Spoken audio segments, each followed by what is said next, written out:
Quite frankly, the first 6 months or so really didn't worry an awful lot about it, only because I don't think anybody had a handle on it. Things were really in flux. And I still think it's going to be quite a while before things settle a little bit and, you really get a consistent picture. But to that point, I think, we've spent a lot of time talking about it, thinking about it, and we're trying to, decide what the best approach for our program is. And, I think we'll have more on that probably in the coming month here, just about what our thoughts are, how we're going to try to move forward. And I think we have a really well thought out plan. We're still, finalizing some details.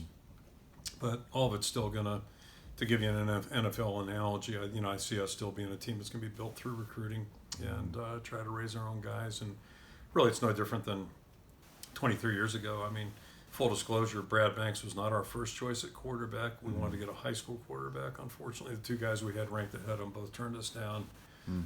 And turns out neither of them were Brad Banks either, by the way. So there's a lesson there. But, Brad, we ended up taking a junior college quarterback. And, my goal was to build instead of having a two-year guy. So our plan is still the same, to try to recruit as well as we possibly can, get players in the program and have them really develop and hopefully graduate from our university and also maximize their careers. And, we have brought in a couple transfers, a guy from Hillsdale, a guy from Iowa Western, a guy from Northern Illinois, guys that are, basically moving up the chain. That's probably more our market. Steve Stylianos from Lafayette this year. Right. That's the kind of market that we'll look at to supplement our team, but really kind of keep the core of our team intact.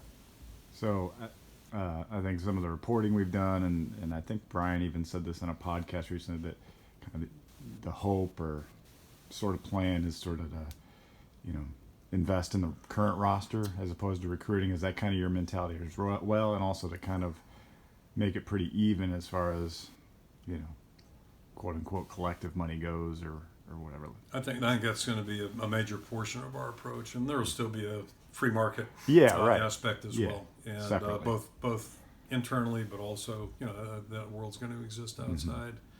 One commonality, I mean, if you read, they give me a newsletter weekly now. It's kind of interesting.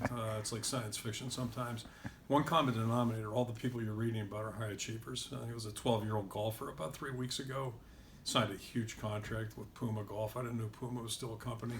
But anyway, they signed a huge contract. So I'm guessing this kid's pretty good. But anyway, I think that is one commonality, and that's not going to, we've had a couple pretty prominent non-football athletes on our campus that I think have done very well.